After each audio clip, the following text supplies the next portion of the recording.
To another one. Today we are playing Dimir Tempo, so no Quix's Tempo for us, and we choose to play a list from the user jvidarte. I hope I pronounced it correctly. And he placed second place on the Legacy Showcase Challenge with a classical Dimir Tempo build, but his build follows the evolution, so no Nethergoyf in the main board. Instead, he also plays 2 Barrowgoyf and 3 Murktide Regent, and on top he's opting for playing 2 Kaito instead of 1. And there's also 2 interesting iterations. First of all, he's playing 1 Snuff Out in the main. I think it's a good logical reason, because Snuff Out is an excellent removal against Tamiyo and Murktide Regent, and also versus some Eldrazi creatures or some green creatures, for example, maybe an endurance or something else. And I think it's a good removal. One of in the main is reasonable, and he's also playing a second one in the sideboard. I think it's a good iteration, and it's also opting for the type Tempo, because you can cast Snuff Out for no mana cost, but instead paying for life. The second interesting approach is that if we playing 2 Kaito and 2 Barrowgoyf, which are cards which need 3 mana, he's also putting in 1 additional fetch land in form of a blue fetch land.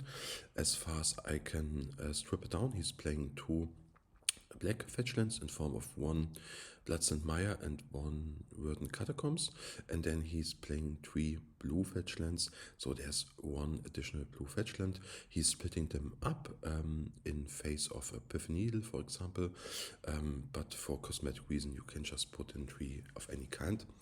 And I think it's a good list. It sounds good on paper for a classical Dimir Tempo build without Nethergoyf. And to make room for the 20th land, he's cutting 1 Daze, so Daze is cut from 4 to 3, which is reasonable if we trying to cast more cards which cost 3 mana in form of 2 Kaito and 2 Barrowgoyf, and also we are running 1 Toxic Deluge in sideboard, which also costs 3 mana. So I think the approach with 20 lands is totally reasonable. And for the sideboard configuration, he's playing 2 Engineered Explosive to get rid of problematic permanents like Flip Tamiyo, Chalice, and some tokens, or versus some energy. You can put it on 1 or 2, so it's totally a reasonable card. And on top, 1 Gravedigger's Cage as a form of graveyard interaction and removal, which are split up by 2 Dauthi Voidwalker, so 3 slots dedicated to graveyard 8 in my opinion, and also the mentioned second Snuff Out, and 1 hard removal in form of Feed the Cycle. I think this slot is highly flexible. You can play Feed the Cycle. I swapped it out in hour 1 for Shieldwood's Edict. I like the Edict a little bit more because I also always have the fear of losing out to lands and Marit Large token. But I think it's totally reasonable to just skip the matchup, because the lands matchup is not in our favor, especially with this build, because with the Barrowgoyf we are a little bit on the slower, more controlling, more mid-ranging side. So I'm thinking if we don't just make perfect play with Tamiyo and a fast Kaito versus lands, we are not favored. And for the boarding side, sure, we can bring in some explosive, Consign, and maybe Dauthi Voidwalker, but it's not a favorable matchup, so I can understand to just go for the hard removal and not for the Shieldwood's Edict. But it's just highly flexible slot, and we are trying this configuration, but we are swapping out 1 Feed of the Cycle for 1 Shieldwood's Edict, and see how the new classical Dimir Tempo build is fighting its way into the metagame, and we see how our run will end. So, welcome to round 1 of our run. We are playing against an unknown opponent. We are on the draw. We have 2 Force of Will, 1 Wasteland, 1 Barrowgoyf, so we have some kind of hard protection, or past the so-called Force check. We have a Barrowgoyf as a clock and maybe a Brazen Borrower to bounce a Murktide Regent. We are really seeking for a Tamiyo or a Thoughtseize. Our opponent is opening here with an Aether Vial. It's a card we can't really handle when it's resolved. It will accelerate our opponent really fast, so we are just countering it with Brazen Borrower, and mentioned that he starts with a Wizard and Port and an Aether Vial.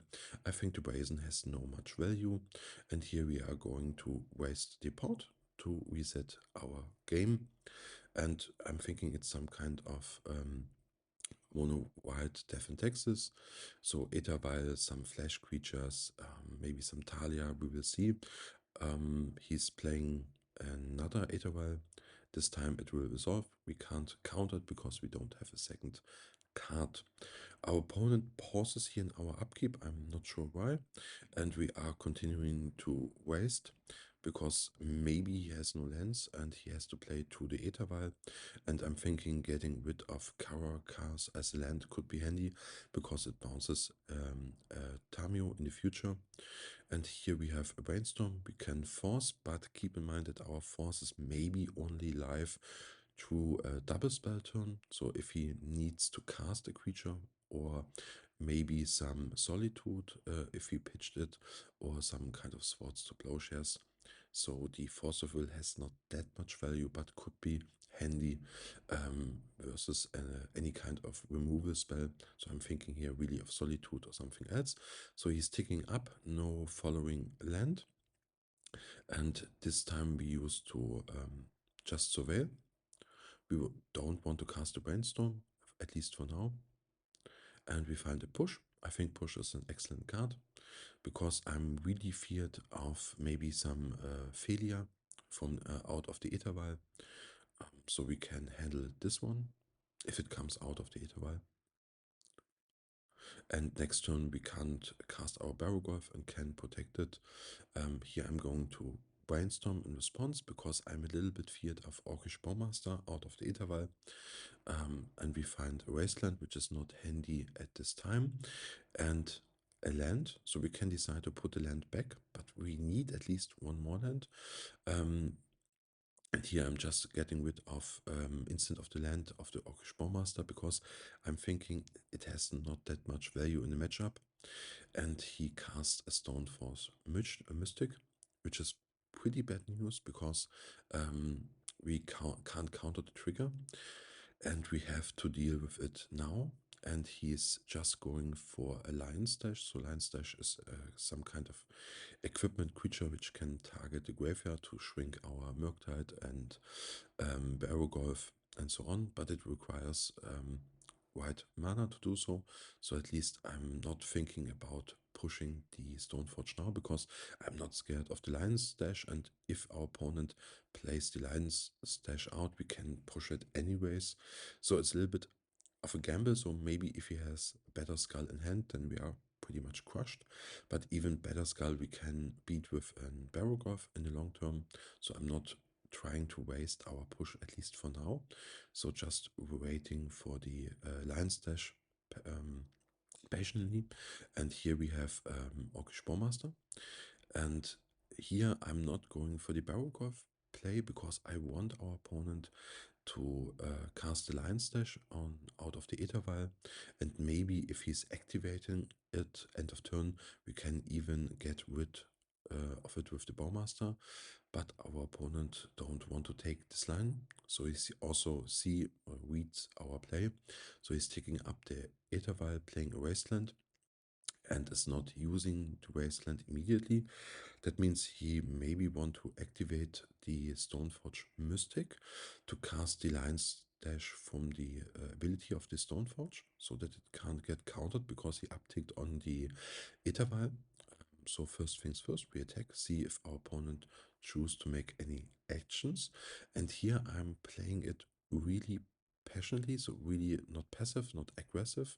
So I'm really waiting to see the Lion's Dash, and our opponent is going for it out of the Stoneforge Mystic.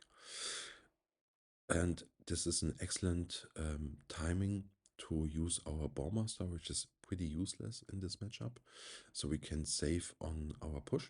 and we just get rid of the Lion Stash and have maybe some more bodies on the ground for maybe a Kaito. And here I'm going to waste our opponent's Wasteland because he showed us a little bit weakness on the land side. And bad news, he's flickering on the Ethervile and Flicker Wisp is flickering his Wasteland. So pretty good play from our opponent here. And the Wasteland comes back. So in theory we can push the Flicker Wisp with the Revolt mechanic, but I'm not thinking it's time now because the Flicker Wisp on its own is not scary. It will get scary with failure on the board. And here's another Stoneforge Mystic. So this is pretty bad news because our opponent can now fetch for a real equipment, and either ways we need at least 2 removal cards. So even if we get rid of one Stoneforge Mystic, he has another one. And he's going here for the so-called Meteor Sword. It's an equipment which can, as a colorless card, remove any permanent. So it's a pretty good catch-all answer. So we can't apply our Barrowgoyf, at least for now. If we do, then the sword comes down and get rid of the sword. So I'm thinking we just have to fight through this because our opponent has no really pressure to play the sword, even for now. So I'm going to hard flip the Tamiyo here with attacking and sacrificing both clue tokens so that our opponent has a target for his use of the sword. And if the sword comes down, then our Barrowgoyf must be protected or is not folding against a sword immediately. And our opponent has now the ability to get down his sword, and he's doing so with tapping one of the 2 Stoneforge Mystic. The Meteor Sword comes down and takes out the Tamiyo as intended. So the coast should be free for our Barrowgoyf. We can even think about getting one Kaito down, but we have to keep in mind that our opponent has this vial on 3, and never mind, our opponent is going to waste us here, so we can't have a push open or use the drawn Thoughtseize. So I'm just going here to apply our Barrowgoyf and hope it will stick to the battlefield. And if our opponent has a form of removal, thinking of maybe Swords to Plowshares, then we can hard counter it with Force of Will, pitching the Daze. I'm thinking keeping the Kaito around could be handy in tapping down some creatures. And here's the Swords to Plowshares, and we're going to counter it as mentioned. And our opponent has another Swords to Plowshares, so nothing really we can do about it here. So the board state is that our opponent has 1 card left in hand, 2 Stoneforge Mystic, which are useless at least for now, and 1 Flicker Wisp. But keep in mind, our opponent can attach the Meteor Sword to the Flicker Wisp. So he has 6 damage in the air. So we at any point have to get rid of an equipped Flicker Wisp. And here we are getting rid of the last remaining creature. So the battle state is known for us. And we have, at least for now, no ability to trigger our Revolt mechanic on the Fatal Push. So our opponent is really free in attacking here with the Flicker Wisp and equipping it. But our opponent is deciding to not equip the Meteor Sword. I'm not sure why. And here I'm thinking about double blocking 1 Stoneforge Mystic. But if we do so, then our Kaito will only be live if we draw another land. And here I'm realizing that there's no equipment on the Flicker Wisp. So I'm thinking we just let the damage through. We go to 4 and we can at least maybe apply our Tamiyo for next turn. But I'm choosing here the safest route and just getting rid of the Stoneforge Mystic with a double block.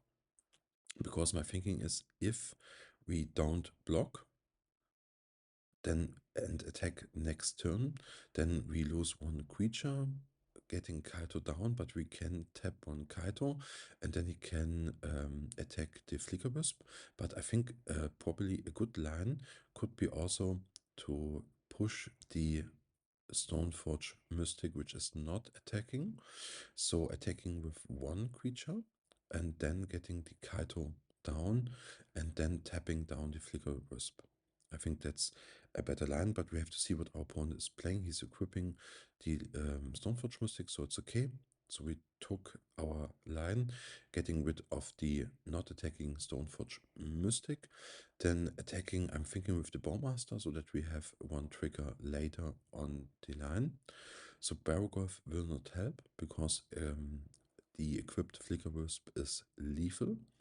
So we have to attack with the Bowmaster. So our opponent is empty-handed, so there's no trick involved. Getting down our Kaito. So we have at least one jump blocker for the Stoneforge Mystic, tap down the Flicker Wisp and proceed from here and getting control over the battlefield with the incoming Bowmaster and Barrowgoyf and hope it will be enough. So our opponent is really free to just draw any kind of removal here, but that's the risk we cannot avoid. And our opponent is choosing to not attack here. So here we have a lot of options. I think uptaking the Kaito is the way to go because we need to downtick it for the Flicker Wisp. In the following turns, we keep the token back as a kind of jump blocker. And then we are really free to just play our Barrowgoyf and hope it will stick. If it will stick, it will stabilize our life total. Our opponent is playing here a Failure, which is a pretty good card because he can, in my opinion, he can flicker his sword, for example. He can also maybe flicker his Stoneforge Mystic, so he has a lot of options to go. Or he can flick his Flicker Wisp and then flicker maybe then his sword. If it depends whether it makes sense or not. And he's attacking. We see what he wants to flicker. He can also flicker the Kaito, for example. And he's flickering his sword, which makes absolutely sense. So the sword will come down, but we can at least make the block with the failure, getting some life back. And the sword will likely get rid of Kaito or Barrowgoyf. He's choosing Barrowgoyf, which makes sense. But with the life gain of the Barrowgoyf, we are not facing lethal anymore with the equipped Flicker Wisp. So I'm going here for the uptick and making pressure of our own because now we have a 2-turn clock.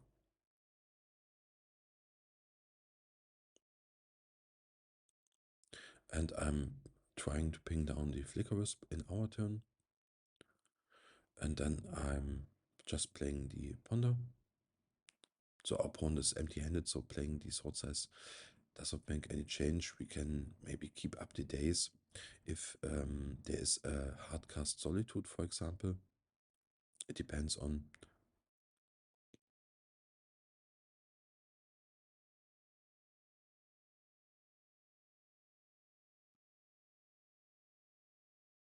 And our opponent had enough and conceded the game.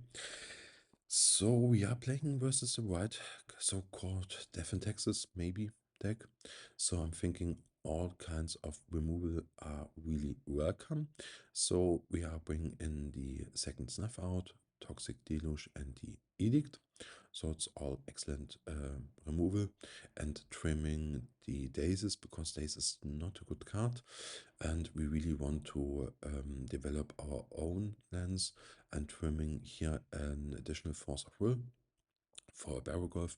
I'm thinking keeping some kind of Force of Will around is welcome, and also I'm really thinking here about Consign to memory, because we saw Ethervial, which we can counter for 1 mana, for example, and I'm going for a full swap and swap the 3 remaining Force of Will for 3 Consign, because I really like the Consign to memory in this matchup. Our opponent has a lot of triggered abilities, so we can counter a Stoneforge Mystic, not the body, but the ability for searching equipment card. We can counter a Flicker Wisp trigger, we can counter a Solitude trigger, so I'm thinking Consign is a pretty reasonable and good card, and it does not come with a card disadvantage like Force of Will, because it's a kind of grindy matchup, so every card will matter, at least in the long term. And our starting hand here is okay. We did take a mulligan. Our hand is full black at this point, so we have Thoughtseize, push, Barrowgoyf, Bowmaster. Bowmaster is not that good in this matchup, but at least it's a body. We'll see how this developed from here. We didn't saw any kind of Talia, and here our opponent now shows us that he's running indeed a Talia. And here we have to think, what card are we scared for? So I'm taking here the Solitude out of the hand, because we do not have any kind of consign. And the Talia we can really free ping down with the Orcish Bowmaster. And for the failure, we have a Fatal Push, so we can deal with both of those creatures, but we can't deal with Solitude. And we have a Barrowgoyf in hand, and so our opponent, at least for now, has no answer to resolve Barrowgoyf. So I'm thinking taking the Solitude is absolutely fine. Our opponent is using here his Wisdom Port, which is fine for now. And he's likely playing maybe the Recruiter, but he's playing for the Talia. So he's playing around Daze, which makes absolutely sense. And we are not pushing it. We can't, for sure. We have to pay the tax. But we are taking it down with the Orcish Bowmaster. And here you can make an argument over the timing. And I'm thinking it's maybe slightly better on our opponent's turn. But I'm taking the chance now and doing it in our turn. So we had a really good 1-for-1 trade and get some use to our Orcish Bowmaster. So our opponent has the failure, which is incoming, and a Recruiter of the Guard, which he can fetch up any kind of creature if he likes. And he's playing a Lion's Dash, which is not scary at this point. Maybe if we are lucky, we can block it down, or getting it rid with Orcish Bowmaster. But keep in mind, our opponent has 2 white sources open, so a response for the first trigger will not do it. But also he really likes to get down his failure. So the optimal line would be, if our opponent is tapping out for the failure, that we can play our second Bowmaster, getting rid of the Lion's Dash, and then pushing the failure. But we can test the water with an easy attack. So we can attack just with the token, and if and the Bowmaster for sure, and see what our opponent is willing to do. And I'm leaving here behind the Bowmaster. I'm thinking the token alone is fine, but you can also make an argument for attacking with both. And I'm thinking I really want to see here if our opponent is willing to use the Lion's Dash in favor for cutting 1 turn out of failure. So our opponent is offering us the trade, so he can pump the Orcish Bowmaster. And with that kind of block, I'm switching plans and going here just for the Kaito. And our opponent has a Disruptor Flute, which is pretty good. We can't counter it for sure. and I'm fetching here in response, just in case that our opponent is naming Bloodstained Mire, but he's obviously naming Kaito, so that we can't use the abilities, but we at least keep the body of Kaito around, which is also a kind of clock. So no failure incoming, but we traded the line stash for a Kaito, just the body for now, which is also fine. It's 3-4 clock. It do at least something. And we have the push for the failure incoming and also a Barrowgoyf.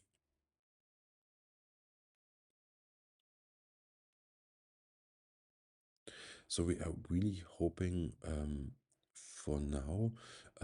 It depends on what our opponent plays, but I think a Thoughtseize would be pretty good, or even a Murktide, even if it's small, could be handy.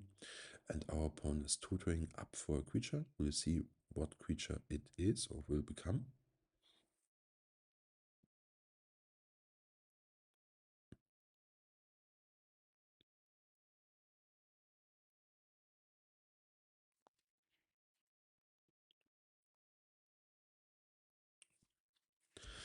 And our opponent was tutoring up for the removal creature. So it's a creature, when it comes down, it removes a permanent, I think with converted mana cost 4 less. And if it leaves the battlefield, we get a flying creature token, I think, which is equal to the mana cost of the removed or exiled permanent. So it's likely an answer for the Kaito.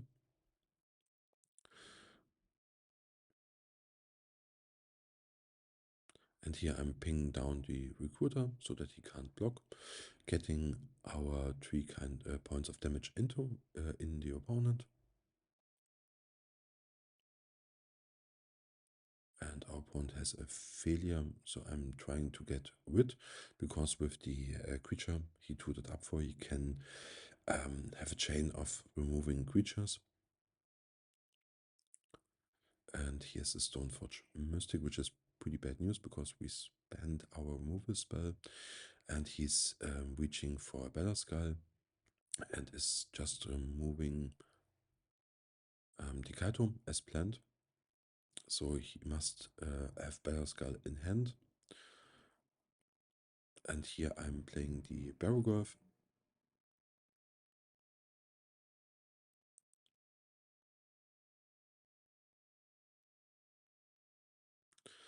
And our opponent has another Stoneforge Mystic. And this one I'm going to consign, because the Barrowgoyf can deal with the Better Skull, at least for now.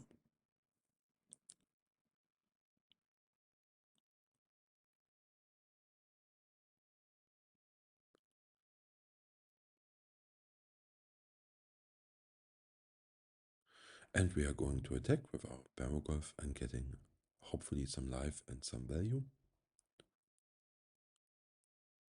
And we find another Barrowgoyf, which is absolutely fine.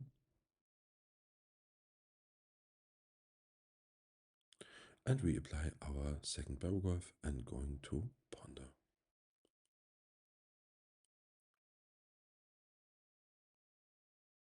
Our opponent is applying his Better Skull in response. So we have double Consign, which could be good in the future. I think it's a fine card.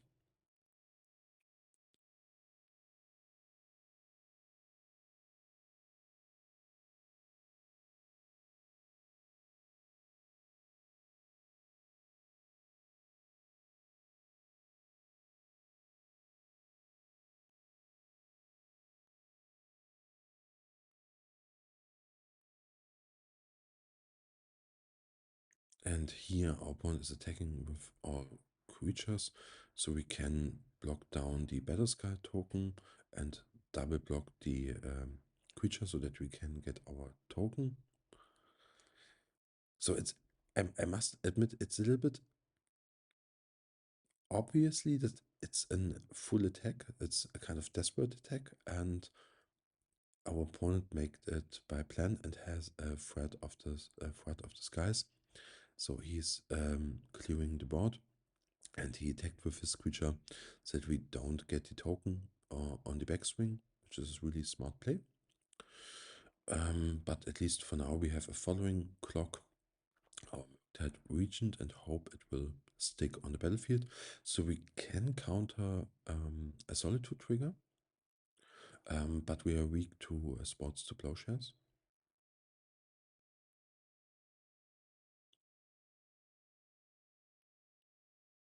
And we'll see what our opponent has drawn. He has drawn the Crusader, which is a double strike creature with protection from black as it matters. And I'm thinking, even if our opponent is not, our Murktide is not black, because he can equip the Batterskull, which is giving it +4/+4. So it's a 6/6 creature with double strike. So not only first strike, with double strike. So it's really hard to raise it.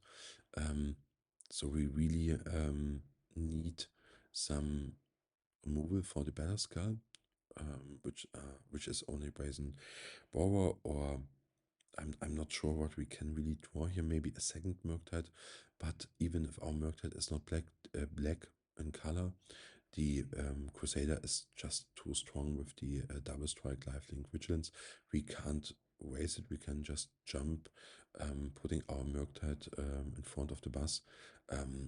But we really don't have any kind of good solution for it for now. So I'm going here to concede, because we can't raise it, and we are a little bit late on the clock to save some time so that we can move to game 3. We are running the same configuration, but this time we are on the play, so a little bit kind of a advantage here. Our hand is decent, at least for now. I'm not going to play here the Ponder because I want to have the Consign open for an Etherval. And here is the Etherval indeed. And so we are countering the Etherval because we have no turn to play, so we can ponder on our second turn, it doesn't matter. And we find a bunch of good cards. We find a Snuff Out and a Thoughtseize. I want to have both of those cards. And also the Brazen could be good. And here I'm just willing to take the Snuff Out. You can also make an argument for going on the Thoughtseize. So Stoneforge for now is not scary. We have different ways of getting rid of the card. So I think it would be better to have the Thoughtseize around. But with this play we can apply our Murktide really fast. So we fetch and play the Snuff Out. So we have at least 5 cards in our graveyard. And we can even cast the Murktide with 3 lands. And getting rid of our whole graveyard. So we have a good Murktide. We got rid of the Stoneforge Mystic, and we have additional removal in form of Toxic Deluge and Shielded Edict. Our main concern is that our Murktide must stick around, so our opponent did not have any kind of removal, but for now he showed us he has Swords to Plowshares. So we are a little bit in trouble. We need to find a fast clock in form of maybe Kaito, some Barrowgoyf, and our opponent has a Recruiter of the Guard and is going for a land, as it seems. And here the Edict shows his weakness because the Recruiter is protecting the following creature, so it shows why the Edict is not in all cases a good card.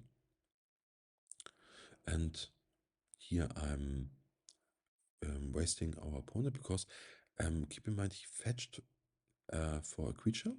So I think the plan of the opponent is just to hardcast the Batterskull.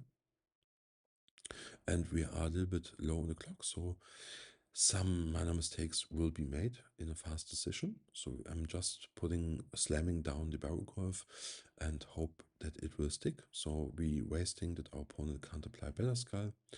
Our opponent has a Ghost Quarter for now, so the Batterskull came down on the following turn, but our Barrowgoyf is going to raise it anyways. So I'm really hoping that our opponent makes a jump block here, so our Edict is live. but our opponent declines to do so. So I'm thinking really good play from our opponent's side, and even he has a flicker target. But here we find at least our own protection in form of push, consign, and edict. So we covered all. We can hard counter a Battle Skull. And here our opponent just attacks. So he's not casting the Battle Skull. So what this means is that our opponent will likely flash Solitude in, which then we can cover with the Consign of Memory, at least for the trigger. And that's what our opponent is doing here. So we will consign the trigger and see if our opponent is willing to jump block here. And he chooses not to jump block. So we pick up another Barrowgoyf on the line. And here we want to cast our Toxic Deluge, just to make sure that no flicker effects will happen, either on the Solitude or on the Recruiter.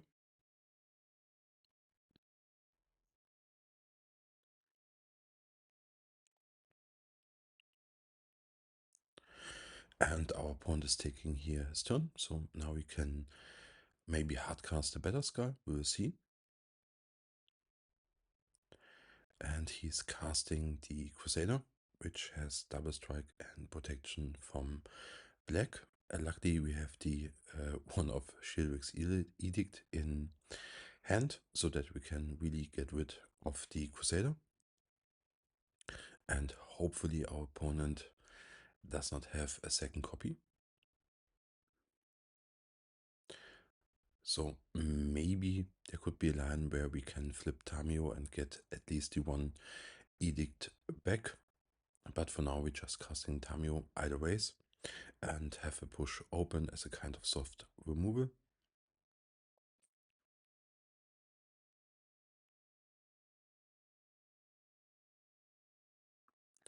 And our opponent is here thinking through his options. He has at least 5 hand cards, so he might have some options to choose.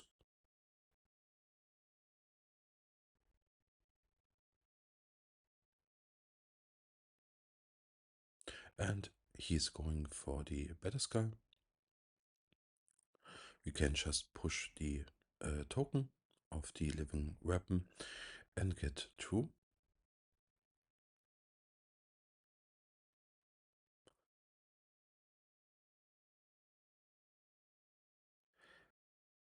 And we get it done with just over 1 minute on the clock. And we are straight hopping in the match 2 of our 1. We are playing against an unknown opponent, so our hand has a Force of Will, 2 Wastelands, and Orcish Bowmaster.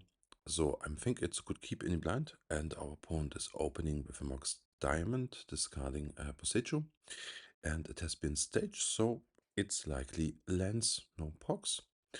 So versus lands and an active Life from the Loam, it's pretty hard because we can waste, but we can continue in wasting, and then our opponent is developing his value with Life from the Loam.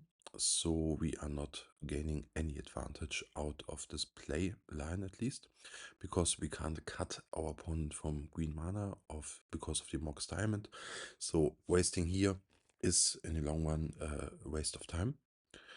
And so I'm just casting Ponder because I'm thinking our opponent didn't open with the Exploration.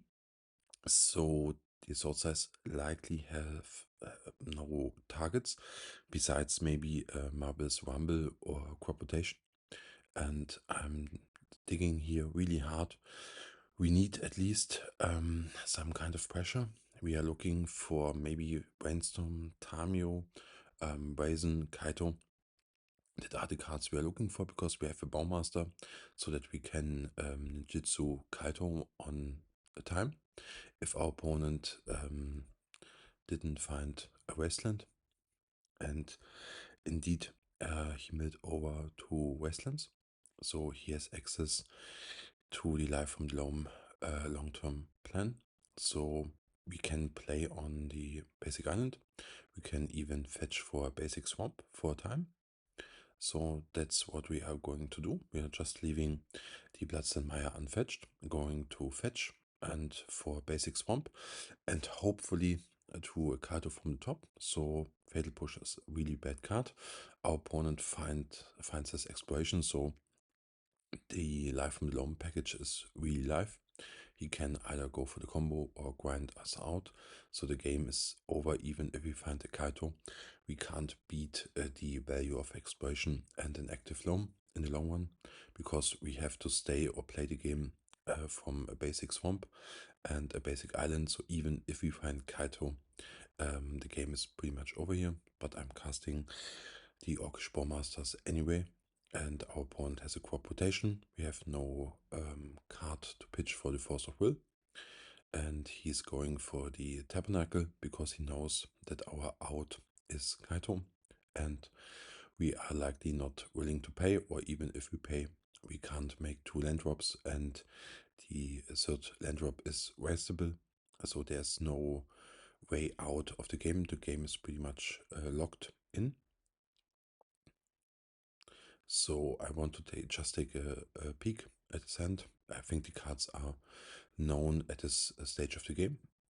We draw the Kaito, so it looks good, but we really can't cast it with the Tabernacle. Even if we are going to waste the Tabernacle, he can just reapply it with the Life from the Loam. And I'm thinking it's a good timing just for conceding. There's no out, no line where we can win from here, and we move straight to the sideboarding.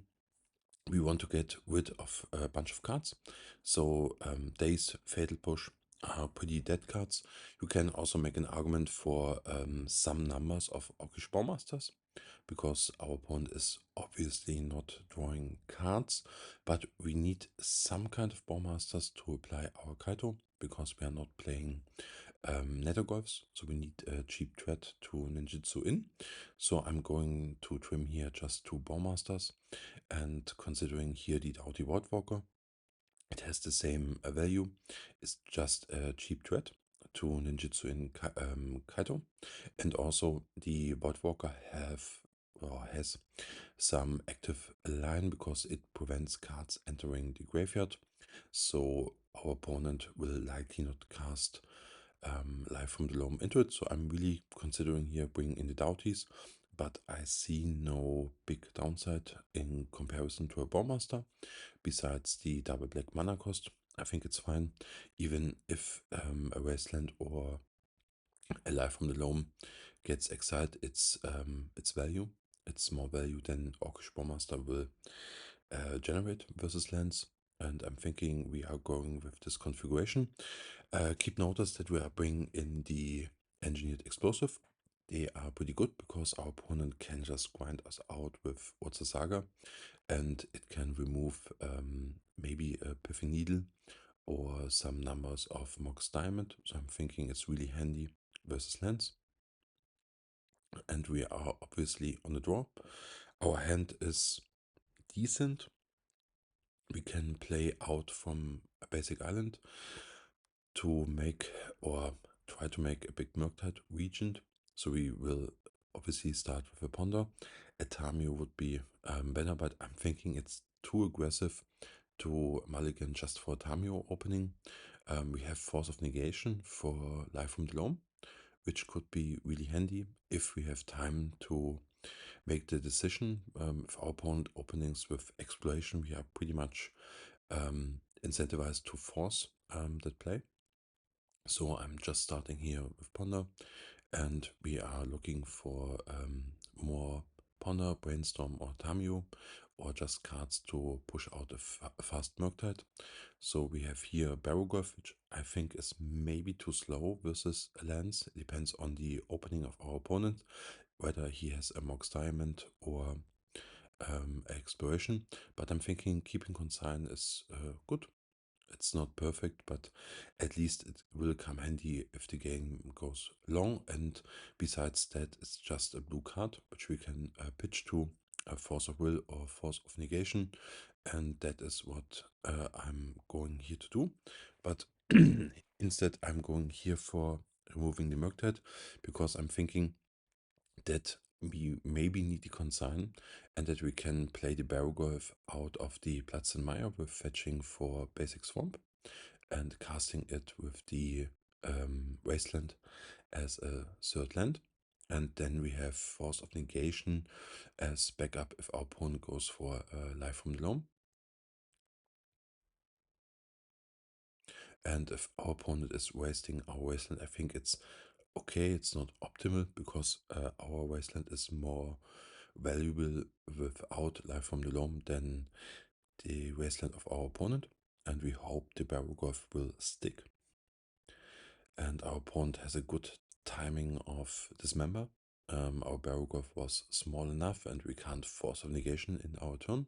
So really well played by our opponent from the timing side. And he uses his Wasteland without Exploration or Mox Diamond. So at least we have one more land in play for now.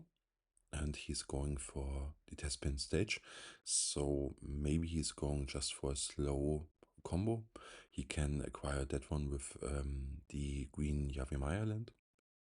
And obviously with the combo land with the counters on it. And here we have a Bowmaster, and indeed he has a Yavimaya. So we are trying to apply our Orcish Bowmaster to find Kaito. And we even can fetch the Undercity Sewers to improve our odds of drawing a Kaito. And we find a Dauthi Voidwalker. I'm thinking Dauthi Voidwalker is, you can make an argument for just putting it in the graveyard, but I think it's also a decent card. Maybe it's better than an unknown card, so we run to Kaito. But I'm thinking if our opponent is here going for the test pin stage combo plan, Dauthi Voidwalker is literally dead, and we can even hardcast a Force of Negation if we want to prevent Life from the Loam. That would be the job of Dauthi Voidwalker. And we also have a creature in play for the Kaito, so there's no really need for Dauthi Voidwalker. Here I'm thinking about Force of Negation the Once Upon a Time, because I'm thinking our opponent is just seeking for the missing land, and we can't counter a land, obviously. So you can make an argument for waiting for a crop rotation, but I'm thinking it's fine for countering the Once Upon a Time. And we do another Dauthi Voidwalker, so not optimal here. We have at least up a Consign to Memory, which only will prevent Urza's Saga trigger. We can trigger the first ability, but I think it will not matter because of the Yavimaya in play. So the Consign is not achieving anything on this point of the game. And our opponent shows us the crop rotation. There's nothing we can do about it for now. And he's going for the combo, and I think we can concede this matchup. And we are moving straight into the match 3 of the run. And also we are playing versus an unknown opponent, at least for me. I do not like to look the opponents up. I'm thinking it's not good because it's often misleading. Opponents can switch decks, especially in leagues. So I'm thinking just make good educated decisions on your opening hands. And I'm thinking our opening hand is really strong. We have Thoughtseize, we have Force of Will, we have Brainstorm, at least with a paired fetchland, and we have a clock in form of Murktide Regent, and with 2 fetchlands and Thoughtseize and 2 Brainstorm, we have a lot of utility to fill up our graveyard. And our opponent is here opening with an watery grave, which is a so-called shockland. It's like a dueland, but you pay 2 life, and is opening also with a Thoughtseize. And I'm thinking here it's likely it's not a mirror match, but it seems to. But our opponent is really playing on some kind of Death Shadow.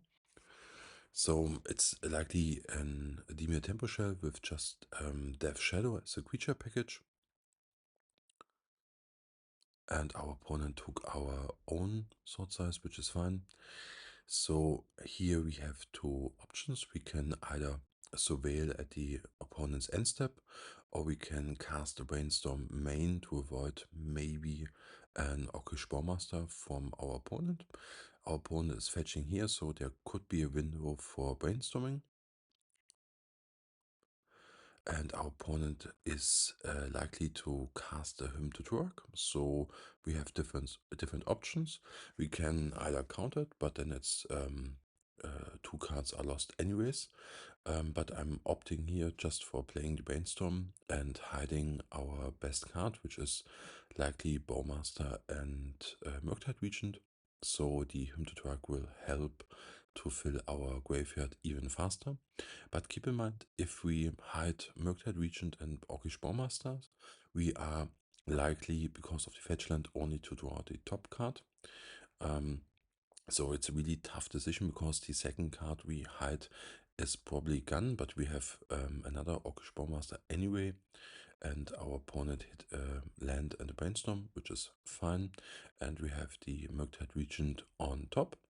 So I'm thinking you can make an argument for waiting, because we are playing into Daze, but I'm willing to take the risk here, because the tempo advantage is huge. And even a Daze we can at least go all in and countering in it with our own force of will.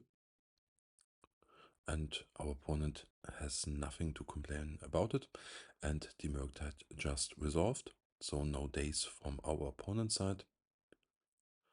And he's applying his Death Shadow, and here you I think our opponent make a slight mistake. I double checked.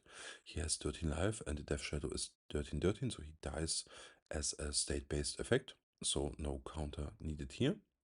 And I'm thinking our opponent just misclicked here, because he fetches for the second Shockland and has a second Death Shadow. I'm thinking there's no need in countering it for now. We can jump it with the Orcish Bowmaster, get rid with the drawn Fatal Push, and at least our Murktide Regent is a 2-turn clock in the air, so we can just jump or declare no blocks. And here I'm going for the safest route, just to push it, so it's playing around Daze. And our opponent is emergency brainstorming, and that one we can easily counter.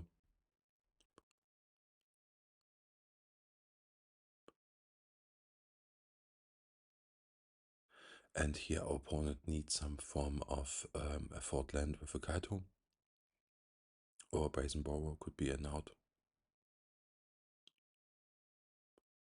Or maybe he's tapping to blue, so maybe his own Murktide Regent, but he's starting with a Brainstorm, maybe to put up the numbers on the Murktide Regent for exiling.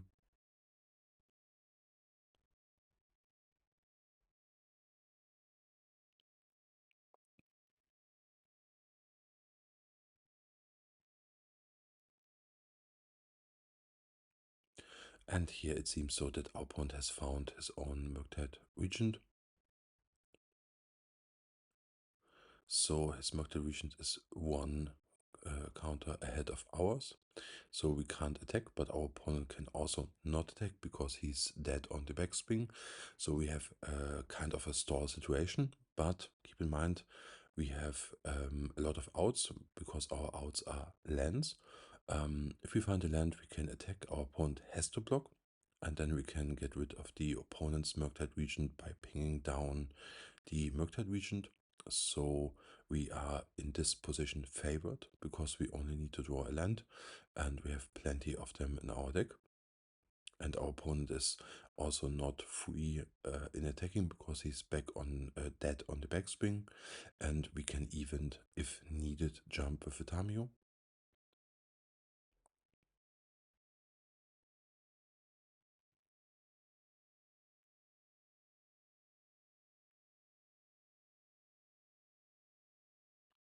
So I'm not sure why or what our opponent was tapping there. Maybe a kind of second Murktide, as a small Murktide Regent, maybe. And we draw the land, and we can commit to our plan if we attack with both. Our opponent has to block the Murktide Regent, because if not, he's dead. And if he blocks, we can just ping down the Murktide Regent with our Bowmaster and at least get a clue out of this trade. And our opponent declares the block, which he has to. And then we are going to try to ping it down.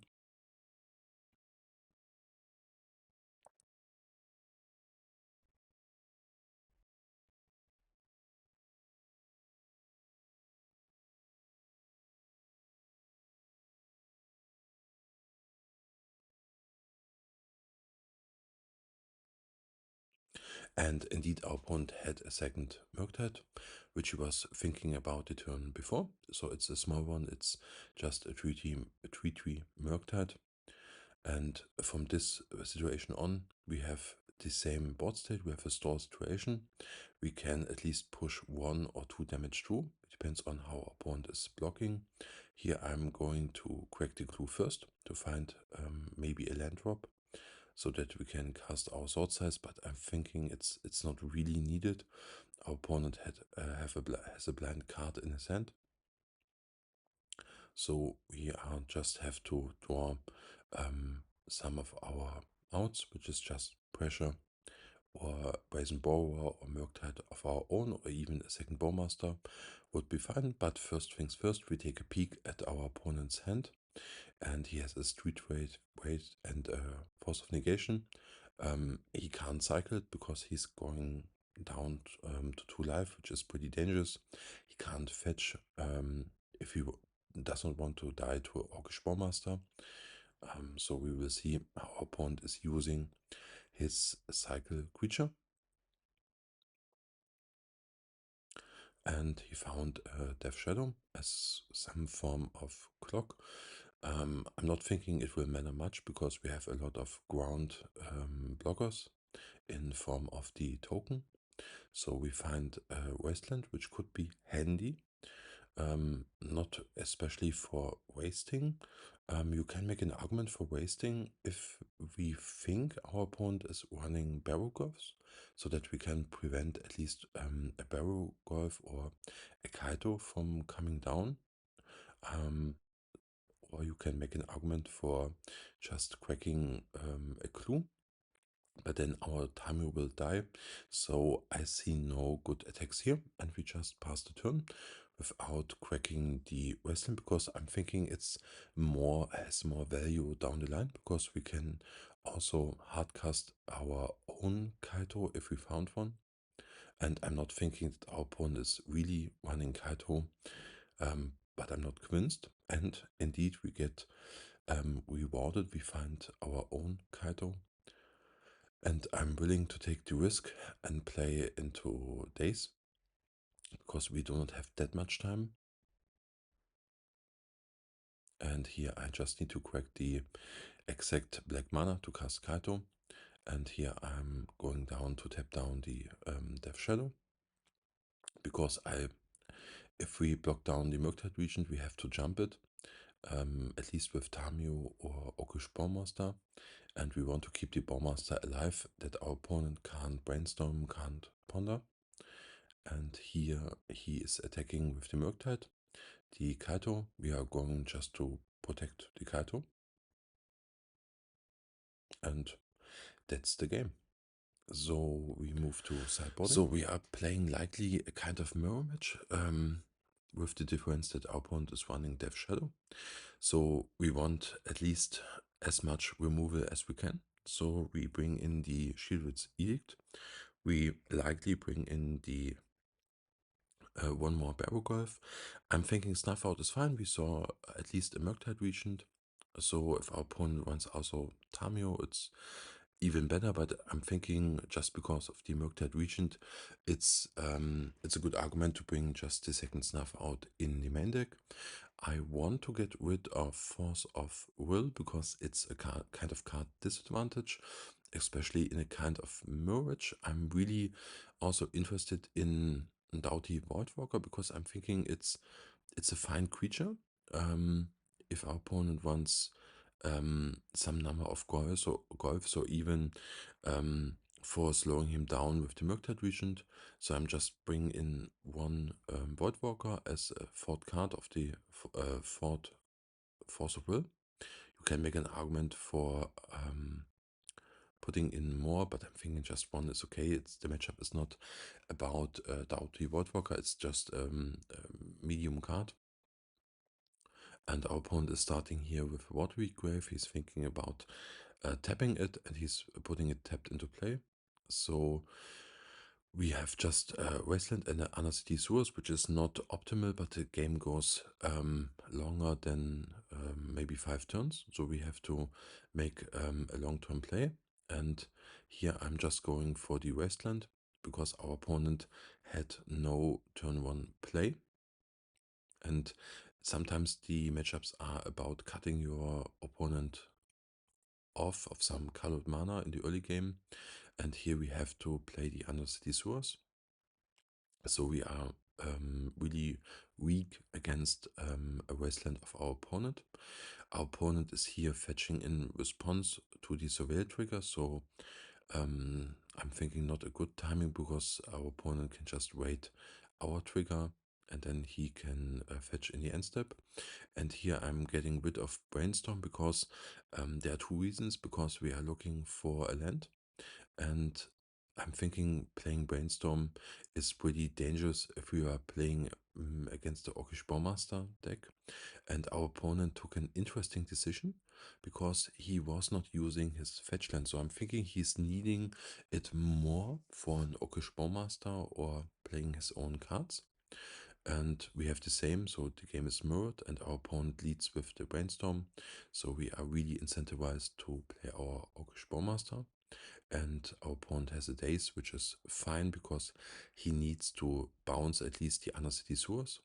And he uses the Wasteland before resolving his Brainstorm. I'm also thinking it's a good timing because you can just make a better educated decision after looking at the top 3 cards of your library. But it is how it is. And we are left with Wasteland, and our opponent has Undercity Sewer, so really strange play. And he had a second Wasteland which he has to use on our Wasteland. And here, at this point of the game, we have the so-called tempo advantage because we can just fetch for a real dueland, and our opponent is stuck in hand with an Undercity Sewers. So we can apply our own Tamiyo. If we brick on land, we have at least a fatal push. And if we find a second land, we are in business because we can cast Murktide and Bowmaster. And our opponent is using his Snuff Out for our Tamiyo, which is fine. But I'm thinking maybe a little bit early because our graveyard is full. And at least in theory, we can cast a Murktide Regent. And here we draw a Thoughtseize and we look at the hand of our opponent. We see a Bowmaster, Force of Will, and double Brainstorm. And I'm getting here rid of the Brainstorm because I'm thinking our opponent has to draw out into lands. And we can deal with the Orcish Bowmaster in 2 different ways. We have our own Orcish Bowmaster, or at least a push. And I do not want to take counters because counters are in this matchup 2 for 1, so he can keep his forces in hand all day long. So even if he forces a Murktide Regent, it's card advantage. And here we draw our Wasteland. So we have 2 different options. We can use it and cut our opponent entirely maybe off of the game because he's stuck in hand with a Bowmaster or counters. But I'm thinking on this stage of the game, our opponent has no threat. And we have a threat of Barrowgoyf and Orcish Bowmasters available. Obviously, we do not want to start with our own Orcish Bowmaster. We have to wait for the Bowmaster of our opponent, so a little bit patience is needed here. And our opponent is going for his own Bowmaster.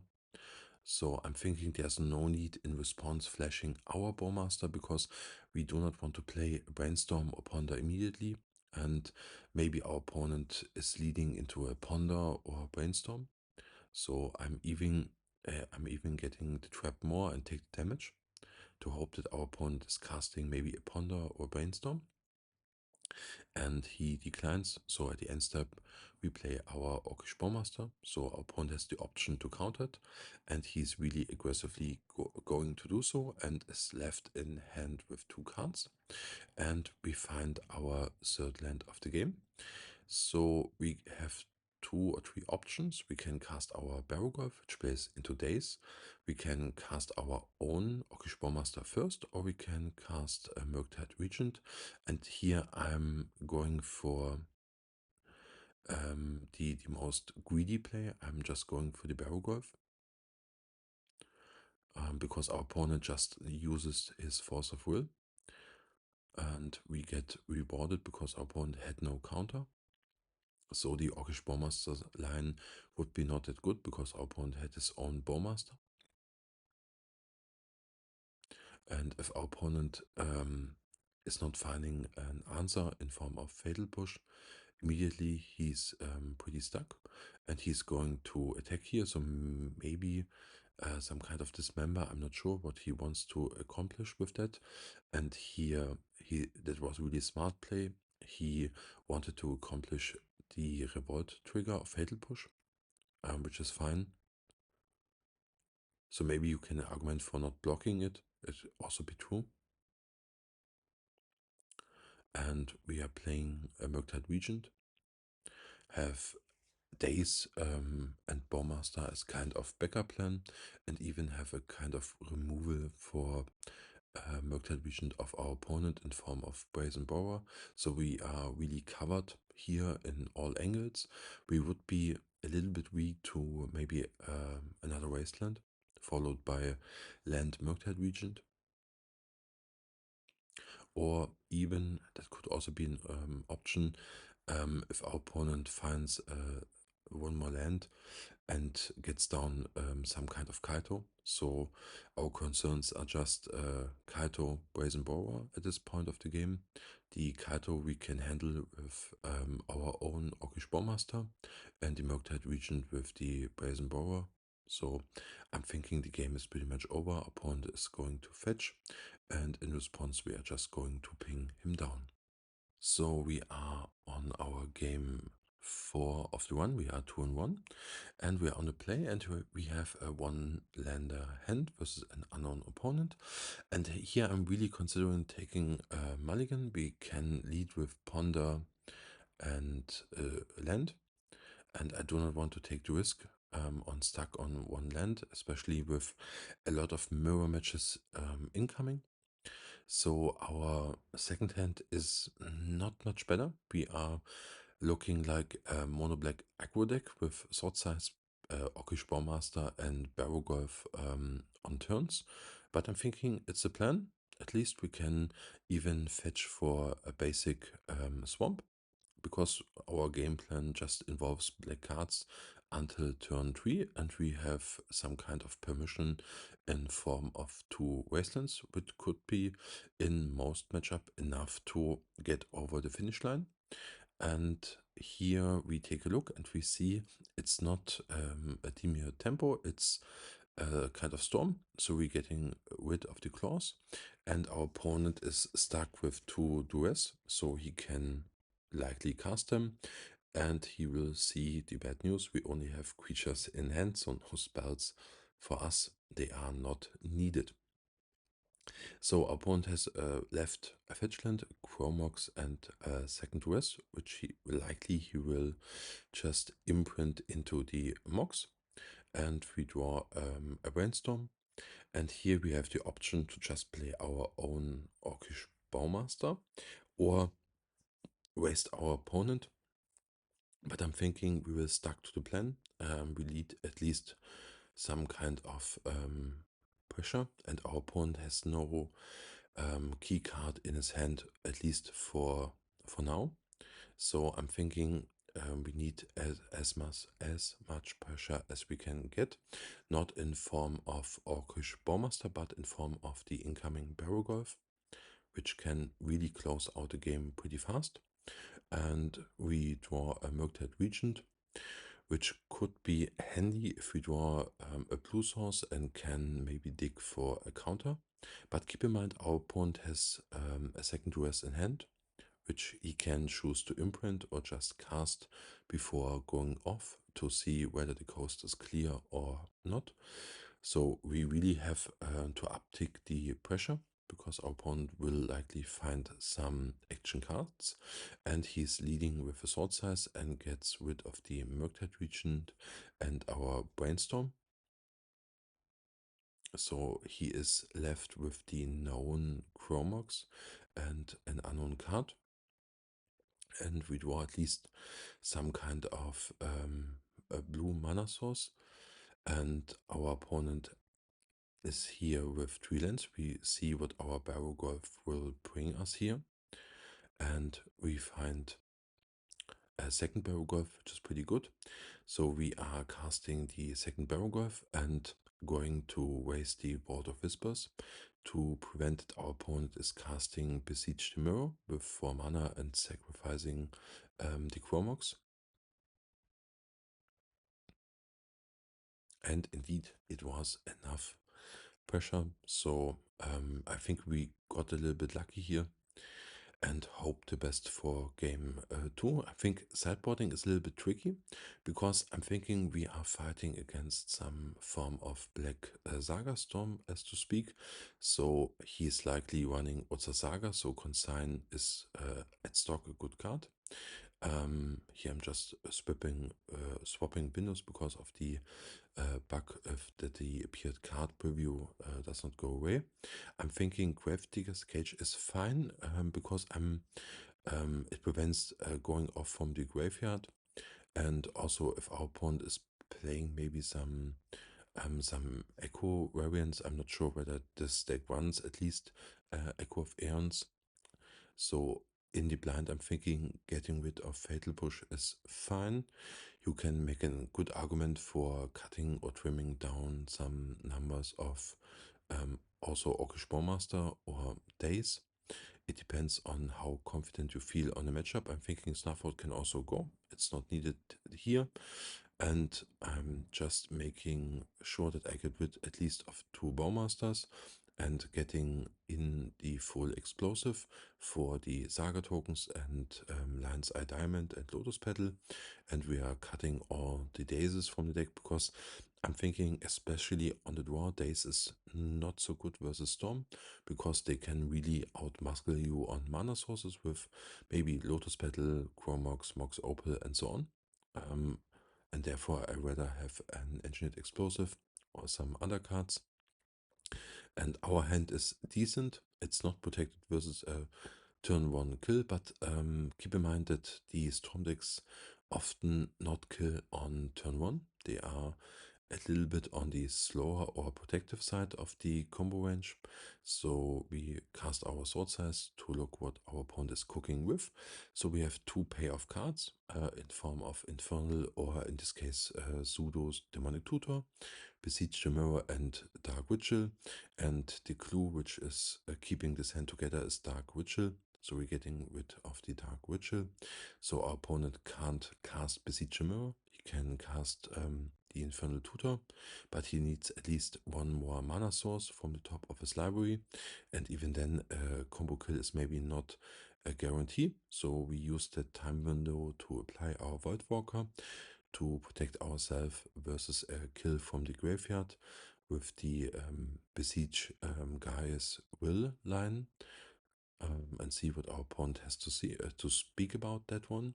And he finds a second mana source in form of Lotus Petal. So in theory, he can cast the Infernal Tutor with 3 mana remaining. But I'm thinking he needs at least maybe 4 for Besiege the Mirror. And here we are going to ponder. And we find a pretty good stack of cards. We find interaction in form of 2 Thoughtseize and a fast clock in form of Murktide Regent. So we want to have all of those cards so that we can apply our fetch land to keep mana open, maybe for an emergency consign. And we Thoughteize our opponent and getting rid of the Besiege Dimir, because if our opponent is going for the Infernal Tutor, we can counter it with Force of Negation. Besides, our opponent is finding a Thoughtseize or a Duress from the top, and he does not. So we can cast our second Thoughtseize, and our opponent find a Burning Wish. So same argument goes here. We are getting rid of the Burning Wish because it gives our opponent a lot of options how he can construct his line of play.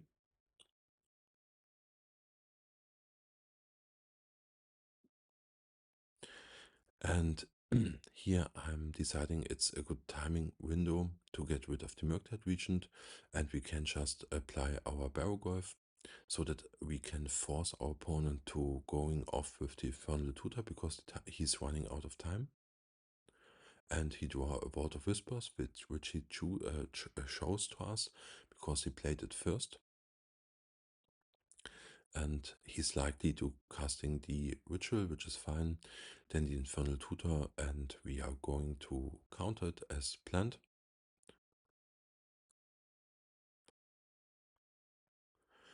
And from this point, I think the game is pretty much over, and our opponent agrees. So we are 3-1, and we are fighting for the 4-1. We are on the play, on the draw, and our opponent is opening strong with a Lotus Petal and a Swamp. It could mean also a Storm Mage again. And he's casting Collectible Brutality, which is a kind of Duress with his own discard spell, and he discards a Griselbrand. So we are fighting against a form of fast or combo Reanimator deck, and our hand is okay. It's not strong. We only have a Daze as a kind of soft protection and a Thoughtseize in hand. And our opponent is going for the reanimation spell, and we are trying to Daze it, and it resolved, so pretty lucky from this point here. And we have to fight through his game plan, but keep in mind that he has his creature in his graveyard, so and we even have to give him the Archon with the Thoughtseize because we have to make a target. We can't fail with this one. And our opponent uses his Surveillant, and a second reanimation spell. So really lucky for us that the Archon was on top and not the Griselbrand. So at least for now there's no creature to sacrifice. It's just draw a card, make a good chunk of damage for us. So we survive this wave at least for now. And from this point on, we are really forced in applying our own Murktide Regent and then ponder into some protection. And we find a Force of Will. So we have a counter for the next incoming reanimation spell and hope that our Murktide Regent get us over the finish line.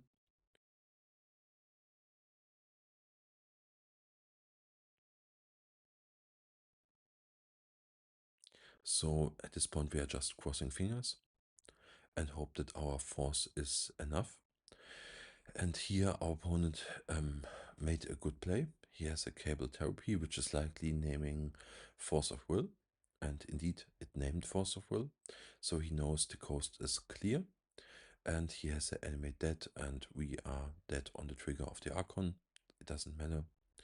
And we move to game 2. So in this matchup, we want at least our graveyard hate in form of Dauthi Voidwalker, Cage, and Force of Negation. And we have to think what we want to put out. Obviously, we want to get rid of all the removal spells, so Fatal Push and Snuff Out. But keep in mind that our opponent can side in the Chain of Smog combo, which requires a creature, so Fatal Push is pretty good. And here I'm also considering the Edict and the Barrowgoyf, because the Barrowgoyf can maybe fight through a Griselbrand, and also some kind of decks run also Show and Tell. And even if we can put a Barrowgoyf in, the game maybe goes on.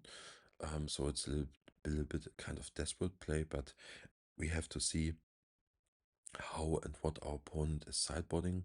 When he switched to the Chain of Smog combo, we have to leave at least 2 or 3 fatal pushes in to just get rid of the creature, because our creature removal is now only 1 edict, so not that kind of strong. And our opponent has one of his many discard spells, and he gets rid of our Force of Will.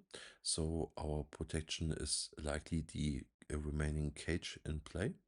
And we play our Thoughtseize to see what's in our opponent's hand. And here I'm going for the spoils of the ward, because I'm thinking the Unmask does not do anything. If he wants to cast it, the Grizzleband is likely not a threat if we don't see some kind of show and tell. And maybe he can get a missing part with these spoils. That was my thinking here, but you can also make an argument for going after the Grizzleband or the Dark Ritual. It depends on. But at this point, I think the spoils is the more unknown component, and I'm not willing to take any risk on missing deck knowledge of our opponent's deck. And here we have to be patient. We have maybe a Daze, but I'm thinking it has some kind of diminishing returns as long as the game goes. And here we can apply our Kaito um, hardcast. I'm thinking it's worth the effort because we can make an uptick for now and have some kind of clock and also some kind of draw engine to draw into more counters likely.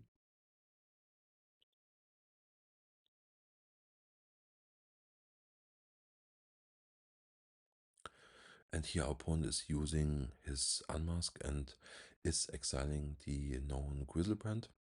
And he gets rid of the Orcish Bowmaster, casting his Dark Ritual.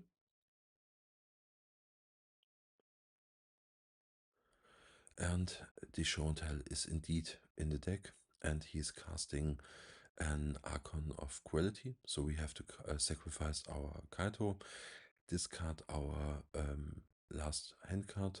So we have to play our Ponder and really have to search for an out.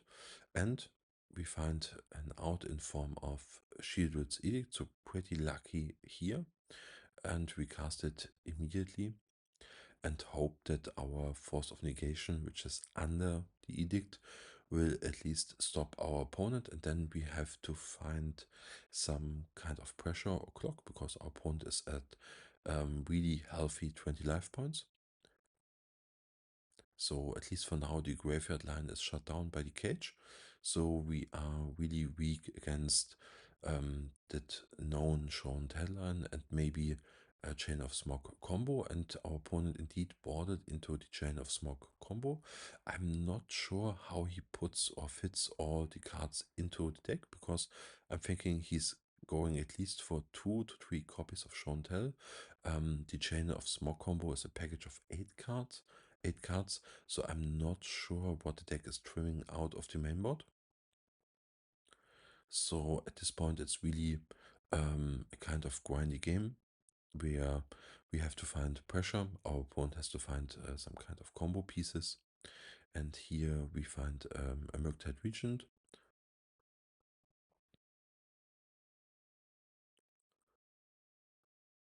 You can also make an argument for casting the Ponder first, but keep in mind our opponent is running a lot of discard spells, so we want to hide the Ponder on top of our library. And for here we have to make some changes, because we saw the Chain of Smog combo, so we want at least some numbers of fatal pushes in our main deck. And we also have to think about what cards or what cards we want to get rid of.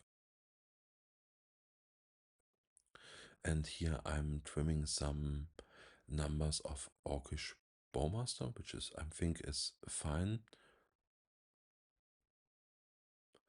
And here I'm considering Engineered Explosive for a kind of removal for the Chain of Smog combo, because My thoughts were that the fatal push is only good if it's in our hand at first, and our opponent has no discard spell.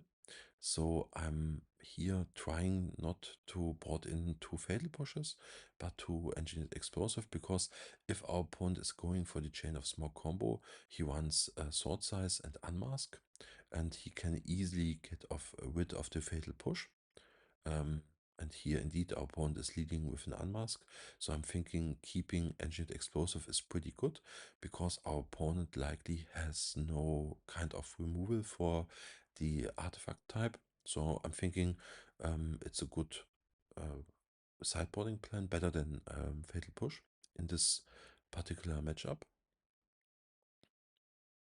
And our opponent is going to cast Spoils off the board. I'm really hoping that he breaks somehow.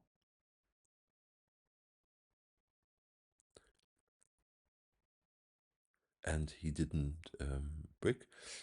He revealed show and tell. So I'm going here for an emergency brainstorm, and we find a force of will, which is pretty good, and he's so-called engineered explosive. But I'm thinking if our opponent is digging for show and tell, he's maybe not having the chain of smoke line available,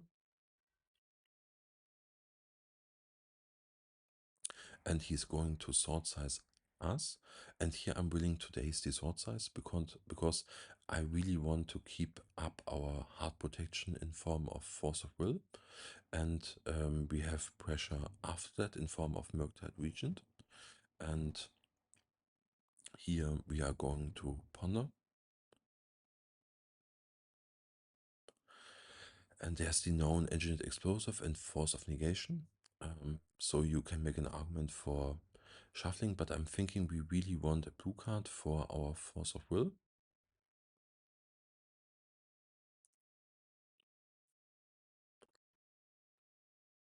And here we shuffled and draw a blue card, because I'm thinking that the Engineer's Explosive is not the plan to go if our opponent is showing us show and tell, and also we have a kind of edict as a kind of protection spell for the Chain of Smoke combo.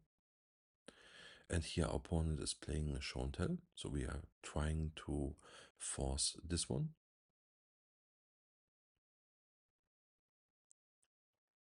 And you can also make an argument for brainstorming first, because we have a fetch land, but keep in mind there are not much cards we want to change.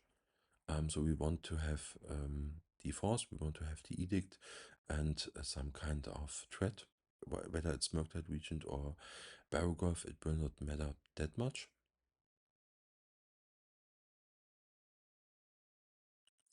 And here I'm going for an interesting line. I'm not applying the Murktide Regent because I do not want to sacrifice the soft layer of protection in form of Daze, because I'm really scared that our opponent can just out combo us. And here with the second blue card drawn with the Daze, you can make an argument for going with the Murktide Regent, but also I'm thinking double Daze could be handy, so I'm really scared that we just die here in case of some combo, because we have no Grafdigger's Cage, for example. There's a Grizzlebrand in the graveyard, so we just need to be a little bit more patient, that we have more mana available to make a threat, apply a threat on the battlefield, and then protect our threat by some form of counter. So we are really looking now for some kind of lands.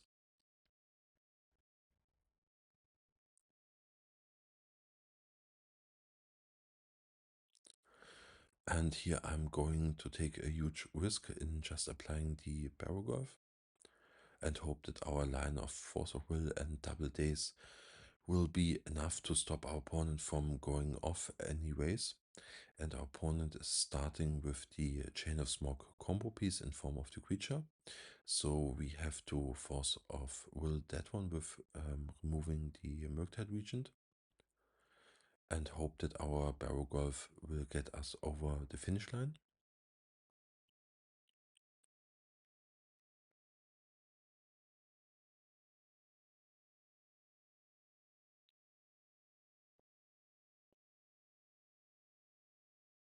And he finds us Tamiyo, which could be handy. So with the Tamiyo, we can play our Wasteland and wasting our opponent off of some land. I'm thinking going after the bio is worth it because it shuts down the Chain of Smog creature. And then with this play, we can cast Tamiyo, waste our opponent, and have an Edict up. And even with the wasting, maybe 2 Dazes alive.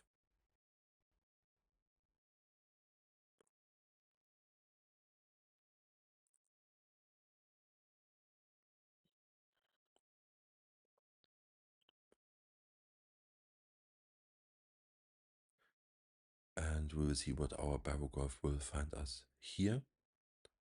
So it's a total brick. We find a Kaito in the Force of Will, so no creature there. And here you can make an argument for just slamming down the second Barrowgoyf or keeping the mana up for cracking a clue. I'm thinking it's maybe safer for cracking the clue so that we can find some form of maybe Brainstorm or Force of Will.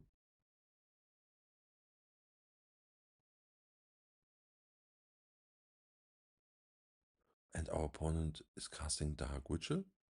So that means he likely would to hardcast one of his creatures, and he's going to hardcast the Quizzlebrand. So our Daze is indeed live in the late game. So we flood the mana first that we can Edict or crack a clue, and trying to Daze it. And it was indeed enough, and we took the 1 with 4 and 1.